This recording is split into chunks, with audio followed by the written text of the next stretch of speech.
Live सामाजिक सांस्कृतिक बांधिलकीचे यथार्थ दर्शन। श्री संप्रदायामध्ये जाण्याचा योग येतो महाराज। जगाच्या पाठीवर वारकरी संप्रदायासारखा संप्रदाय नाही। अनादी कालापासून भगवान शंकरापासून वारकरी संप्रदाय चालू आहे आणि त्या वारकरी संप्रदायाचा प्रचार प्रसार आम्ही करतोय।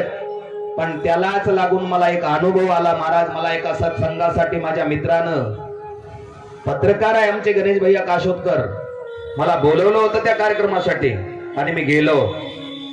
श्री संप्रदायाचा कार्यक्रम होता। मी त्या कार्यक्रमात आवर्जून बोललो। लोक टीका करतायत, धर्मगुरूवर टीका करतायत, स्वामी नरेंद्र महाराजावरती बोट ठेवतायत। काय कार्य आहे महाराजांचं, काय कार्य आहे स्वामींचं। जगाच्या पाठीवर एवढी क्रांती घडवली महाराज स्वामी नरेंद्र महाराजांनी, एवढी क्रांती घडवली। समाजाची दिशाभूल करणारे लोक आपल्या समाजामध्ये त्या ठिकाणी झाले। वाटल तेवढी लालच दाखवून आपल्याला त्या ठिकाणी उलट सुलट त्या ठिकाणी ज्ञानाचे डोस पाजून आपल्या धर्माचे खच्चीकरण त्या ठिकाणी करू लागले। सांगावं वाटतं, हिंदू धर्मातील 1,80,000 लोक त्यांच्या आमिषाला बळी पडून, किती 1,80,000 लोक या लोकांच्या दिशाभूल करणाऱ्या लोकांना बळी पडून आपला हिंदू धर्म सोडून ख्रिश्चन धर्मामध्ये गेले। ख्रिश्चन धर्म स्वीकारलाय 1,80,000 लोक। पण असा एक उगवता तारा जन्माला आला त्या नानीच धाम मध्ये आणि त्या स्वामींनी हे 1,80,000 लोक, परधर्मात गेलेले लोक, ख्रिश्चन धर्मात गेलेले लोक आपल्या जपाच्या जोरावरती, आपल्या वाणीच्या जोरावरती, आपल्या प्रबोधनाच्या जोरावरती, आपल्या भक्तीच्या जोरावरती परधर्मात गेलेल्या लोकांना पुन्हा आपल्या हिंदू धर्मात परत आणण्याचं काम स्वामी नरेंद्र महाराजांनी केलेलं आहे। जरा विचार करा, आपला एक भाऊबंद जर आपल्या लग्नातून गेला तर अख्खं गाव लटकलं, अख्खे पाहुणे मंडळी समजूत घालायला आली तर आपला भाऊ पुन्हा लग्नात परत येत नाही। पण या मानवतेच्या महापुजाऱ्यांनी 1,80,000 लोक ब्राह्मणाच्या साक्षीनं पवित्र मंत्र उपचार करून त्यांच्या हातून महायज्ञशाळेमध्ये पूर्ण आहुती देऊन या 1,80,000 लोकांना पुन्हा आपल्या हिंदू धर्मात आणलं, आपल्या हिंदू धर्मात आणलं। मी अशा महान महात्म्यांना, स्वामी नरेंद्र महाराजांना या रामायणाच्या व्यासपीठाहून त्रिवार मानाचा मुजरा करतो। महान कार्य आहे महाराज। कोणाही कोणत्याही प्रांताला, कोणत्याही संप्रदायाला, कोणत्याही साधूला त्या ठिकाणी नाव ठेवता कामा नये। एक माणूस सप्ताहाच्या कमिटीतून रुसून गेला तर पुन्हा सप्ताह होईपर्यंत आपल्यात येत नाही। पण हे पूर्ण लोक महाराजांनी पुन्हा आपल्यात आणले। 2004 ते 2005 या एका वर्षाच्या कालखंडामध्ये स्वामीनं 80,000 लोक परत आणले, परत आणले। किती महान कार्य आहे त्यांच्यावालं।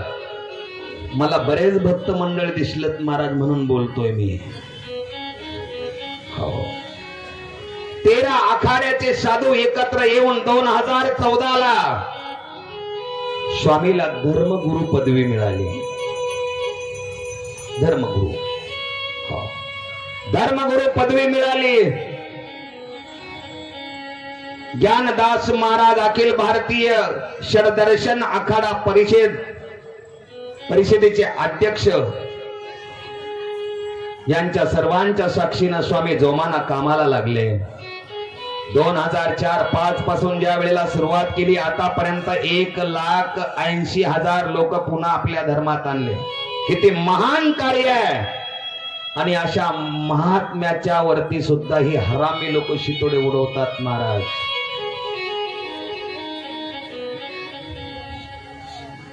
महान कार्य त्यांचं चालू आहे. आतापर्यंत 75,000 लोक निर्विष्णी त्या महात्म्यानं केले. 75,000 लोक. एवढंच नाही तर या श्री संप्रदायाचं कार्य जसं वारकरी संप्रदायाचं कार्य चालू आहे तसंच श्री संप्रदायाचं कार्य चालू आहे. महाराष्ट्र राज्यामध्ये 53 अँब्युलन्स त्यांच्या चालू आहे. मोठ्याल्या रोडवरती ऑक्सिजन झाला तर मोफत त्या ठिकाणीतील अँब्युलन्स त्या दुःखी लोकांना, पीडित लोकांना, ऑक्सिजन झालेल्या लोकांना दवाखान्यापर्यंत नेऊन पोहोचवतात. आतापर्यंतची जी माहिती आहे तर या 53 अँब्युलन्समुळे महाराष्ट्रामध्ये 22,000 लोकांचा प्राण वाचला. महाराज किती महान कार्य.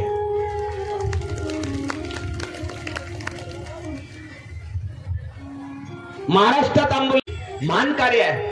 त्यांचा संदेश आहे, अरे मेल्याच्या नंतर हा देह दान करा. याची विटंबना झाल्यापेक्षा, याला अग्निदहन केल्यापेक्षा हे शरीर आम्हाला दान करा. हे शरीर आम्हाला दान केल्याच्या नंतर या शरीरामध्ये असणारे जे इंद्रिय आहे, जे पार्ट आहे, जे डोळ्याचे मुख्य इंद्रिय आहे, कानाची इंद्रिय आहे, त्या इंद्रियाचा आम्ही उपयोग घेऊ. एक एक पार्ट काढून ज्या लोकांना त्याची आवश्यकता आहे अशा लोकांना ते दान करू.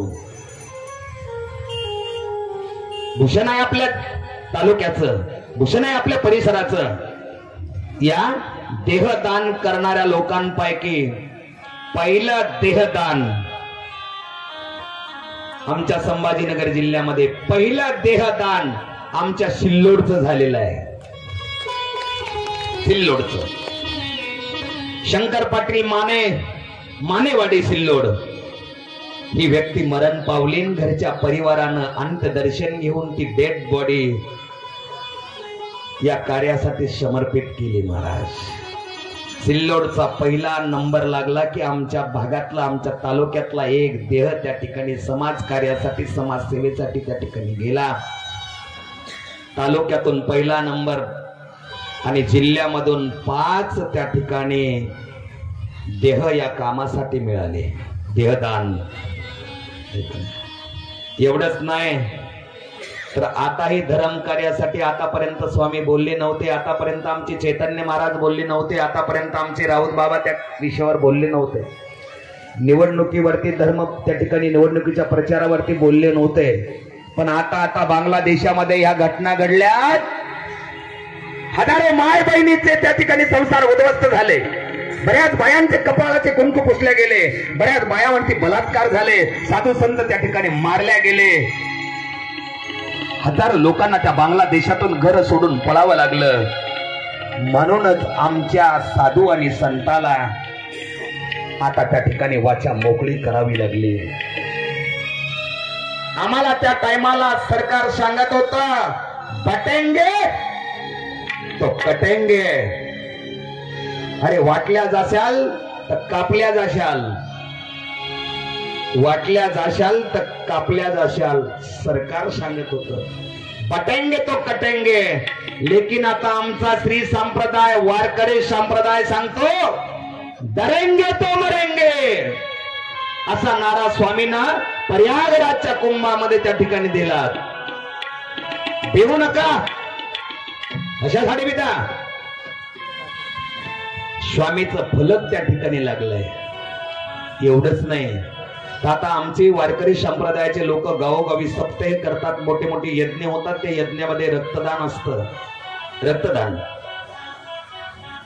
आता या श्री संप्रदायाचं पुढच्या याच महिन्यामध्ये रक्तदान आहे. करा ना रक्तदान. आपल्या रक्तामुळे एखाद्याचा प्राण वाचेल ना दादा. करा ना, काय अडचण आहे आपल्याला करायला. रक्तदान करा ना. कुठंतरी बंधारा करून डोकं फोडून रक्त वाया गेल्यापेक्षा आणि त्यांना थोडंफार रक्त, एखाद्याचा जीव वाचेल ना. हा रक्तदानाची पॉवर सांगतो गुरुजी. रक्तदानाचं महत्व सांगतो. रक्तदान केल्याच्या नंतर कधीच वाया जात नाही.